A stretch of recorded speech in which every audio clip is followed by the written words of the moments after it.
She placed her thick, dark braid on the counter, and the sharp scissors whispered snip as they cut away the last strand of her pride. The man behind the counter didn't look at her face, didn't pause to consider the trembling in her fingers, or the way she bit her lip as though trying to hold herself together. He just dropped the braid into a bag and slid $10 across the glass. 10, not 11, not even 10.50. Just a wrinkled bill that looked tired even as it left his hand. She picked it up gently, almost reverently, like it was something worth far more than it was, and tucked it into her pocket. She did not cry, but her eyes told a different story, went, broken and unspilled. That was the moment that pierced me. That was the moment I realized something bigger than hair was being lost right there in front of me. I hadn't planned to be in that shop. I was wandering, just looking for a secondhand jacket when I saw her walk in. She looked younger then. She probably was 17, maybe. Maybe Lesbeth carried herself like someone twice her age. Her hand kept brushing her hair, as if apologizing to it, stroking it one last time before it disappeared. That was the first red flag. Teenagers don't clutch their hair like it's a lifeline unless they know it's about to be cut away. When she whispered, "Would you buy my hair?" to the man behind the counter, I swear the entire store fell into a hush. When the braid was gone and the $10 was in her hand, she left quietly. I followed at a distance, unsettled. Sidewalk outside was slick with puddles, reflecting a bruised sky heavy with rain. She walked fast, clutching that bill to her chest like it was treasure. People passed her without looking. A man with an umbrella brushed by. A woman in heels glanced briefly, and then away. I caught the whispers, the cruel tones floating behind. Her like litter in the wind. She's desperate. Probably for drugs. Kids these days. Not one hand reached out to ask her why. Not one person stopped. Kindness nugget number 1. Psychologists have a term for this: the bystander effect. In a crowd, everyone waits for someone else to step forward, and often nobody does. The cure is simple: be the one who doesn't wait. I wanted to step forward, but before I could, she vanished around a corner, swallowed by the city. I thought I'd never see her again. The next day I couldn't let it go.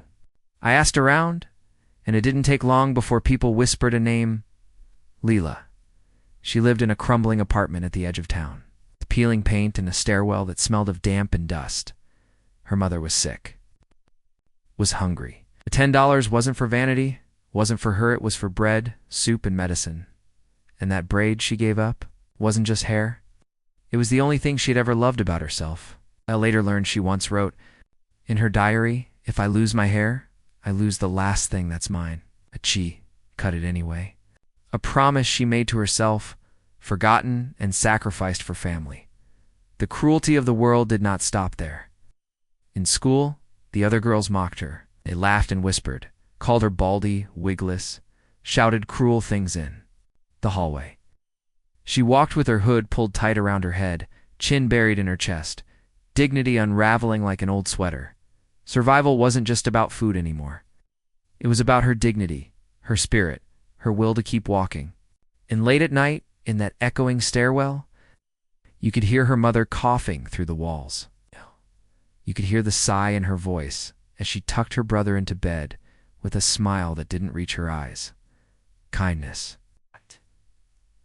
Nugget number 2. Research shows that the loss of dignity cuts deeper than hunger. Protecting someone's dignity, offering respect, eye contact. Kindness can be as life-saving as food itself. That week stretched on like a storm with no break in the clouds. But then, quietly, kindness began to stir. The town seamstress heard the story. She rummaged through her drawers, found a half-made wig she had never sold, and decided it shouldn't go to waste. A barber donated lace and thread. A nurse at the clinic whispered the story to colleagues, who quietly collected $50 between them. And one gray morning, as the rain still pressed against windows, a stranger climbed those broken stairs and knocked on Lila's door. She answered in her brother's oversized hoodie, hair shorn uneven, eyes tired. The stranger handed her a box. Inside was a wig soft, shining, close to the color she once loved. Beneath it was $50 in folded bills. Lila gasped, her hands trembling as she lifted the wig, pressed it to her chest, then her face broke open into something I hadn't seen before. Laughter. Pure, unguarded laughter. The kind of sound that chases away storms. For the first time, in weeks, she wasn't just surviving, she was living. And word spread faster than cruelty ever had. Neighbors started leaving bread on her doorstep. Kids dropped coins in her mailbox. Strangers who once turned away now nodded and smiled. Ah! Mockery in the halls began to hush. Teachers whispered encouragement. An entire community began remembering that humanity isn't about standing apart. It's about standing together. Weeks later, I saw her again, but this time, not hunched or hiding. She was standing on a stage under bright lights in her school's charity play. She wore that donated wig with pride, her chin high, her voice strong.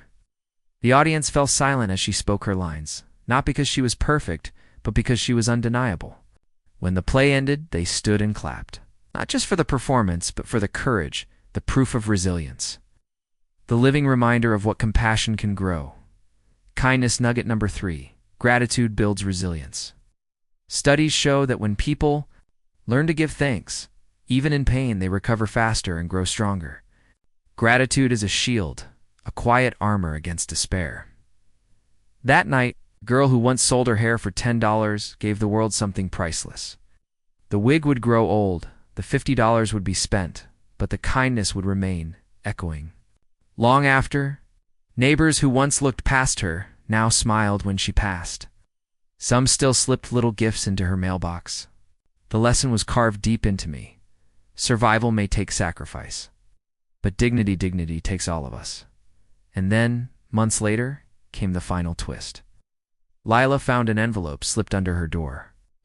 Inside was the braid she had sold, returned anonymously, tied with a ribbon, like a promise renewed. She held it against her heart, not because she wanted it back on her head, but because it meant the world had seen her, remembered her, given back a piece of what she thought was gone forever. And as for me, I will never forget. Because once you witness kindness this raw, it brands you, changes the way you move through streets, through crowds, through the ordinary world. It forces you to ask, when the moment comes, will I be the one who whispers cruelly and walks away, or the one who knocks on a door carrying hope in a box? Next week, I'll tell you about something just as haunting, a forgotten child whose song silenced an entire city. But for now, remember this. Sometimes the smallest kindness returns hair to the head and light to the soul.